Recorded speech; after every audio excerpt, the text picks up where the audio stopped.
Hey guys, it's Natalia and welcome to another episode of Fashion Design 101.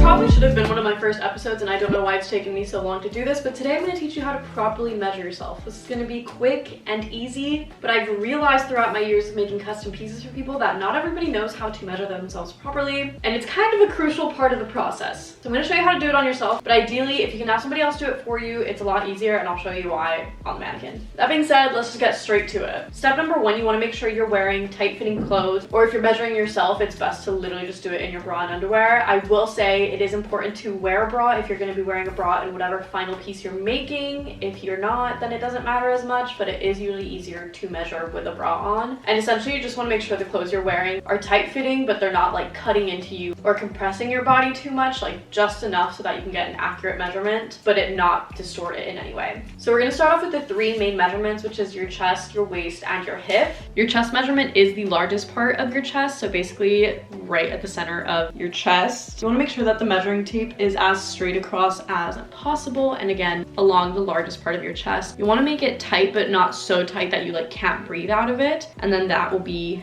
your measurement for your chest. Your waist is pretty self-explanatory. It's usually the smallest part of your torso, and if you have trouble finding it, if you bend over, that's usually where like your body bends naturally as well. So again, a lot of people want to always make their waist a lot smaller and they want to use a really tight measurement, but you want to make sure you have a little bit of room to give, because we are humans and we fluctuate, and you don't want something that's like so insanely tight for the sake of having like a small measurement and then you make something that's too small. So make sure it's a comfortable measurement. For the hip, I find that this is what people usually mess up on. It is not where your hip bone is, so it's not up here when we say hip in sewing. It is actually the largest part of your butt measurement basically. So you want to make sure that your tape measure is aligned along the largest part of your butt, and then you can take that measurement and that's going to be your hip measurement. And again, don't make it too tight, don't make it too loose, make sure it's a comfortable tightness around you. Those are the three main measurements, which you can do on yourself pretty easily. The next two that I find to be quite important as well are your underbust. That's right under your chest, usually where like the band of your bra would be. So again, don't make it too tight, don't make it too loose. This is also going to be helpful in finding your cup size. So the difference between your band size and your chest size is your cup size. So I'll put that on the screen here. So if you have like a 1-inch difference, it's an A cup, 2-inch difference, B cup,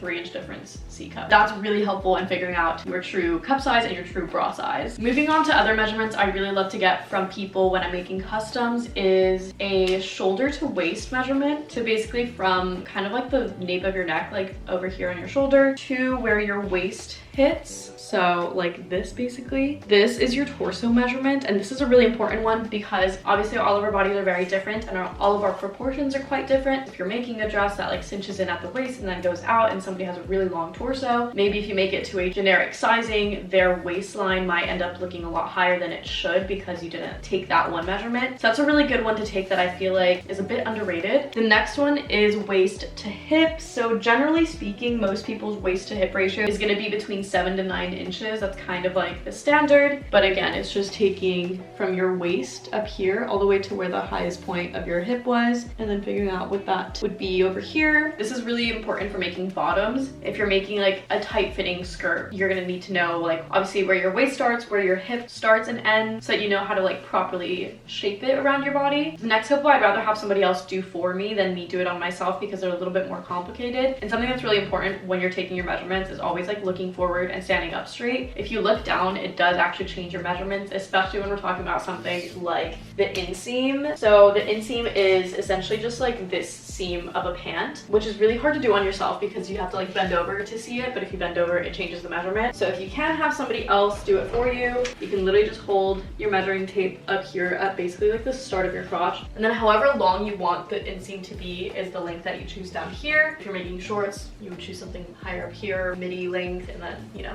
longest. But this is one that is so much better to do with somebody else because it does get really tricky to do it on yourself. Another one I prefer for somebody else to do on me is arm measurement. So from the top of your shoulder to the wrist, or where you want a sleeve to end. That's also one that's a lot easier for somebody else to do on you, just because like this gets a bit complicated, but you can do it. It's just less accurate, I feel like, than if somebody else does it on you. Then along with that, you can also do bicep, which again is the largest part of your bicep up here, and then also also wrist measurement. If you have like something that has a tight fitting wrist, you'd want to do that as well. Another important one, if you're making any sort of top that kind of has like a tighter fitting back or just like a full back, is the across back measurement. So the largest part of your back up here from shoulder to shoulder, that is your across back measurement. And this is a really important one because some people just need a little bit extra room in their backs. If they're wearing like a jacket or something, you don't want to make something so tight that they can't like move properly in it. Like you need a lot of movement up here. So you always want to make sure you really do get this measurement right. And the last one that is important if you're making pants is your rise measurement. This one's kind of weird and tricky to also get. It's essentially from your waist to where your crotch is, give or take like half an inch or so. I wouldn't make it a super tight measurement. So roughly just to know, like if you're making pants, how far down you need to make the crotch line. That is also one you can do on yourself, but again, if you bend over, it changes the measurement, so make sure you're standing up straight. Of course, there's a million other measurements you can also take if you want to be even more accurate with things. If you have like tight fitting pants or something and you want your thigh measurement, like you can get that as well up here. If you're looking for a specific neckline, you would take that from a shoulder all the way down to where you want the neckline to start. If you're doing some sort of tighter fitting turtleneck situation and you need a neck measurement, that's also up here. The more measurements you get, the better fit you're gonna have. So just keep that in mind if you're starting to sew or you're making something for somebody else. The more, the merrier. That's it for today's video. If you're new to fashion design and sewing, I have a whole series called Fashion Design 101 where I teach you the basics of sewing all the way from like threading your machine and different types of fabrics to patterning your own pieces. And I'm happy to take requests if you have any specific videos you'd like me to make. I'll have the playlist linked down below. And yeah, feel free to comment if you have any ideas for other things that you want me to teach. That being said, subscribe for more if you're not already so you don't miss out on the next ones, and I will see you guys in the next one. Bye!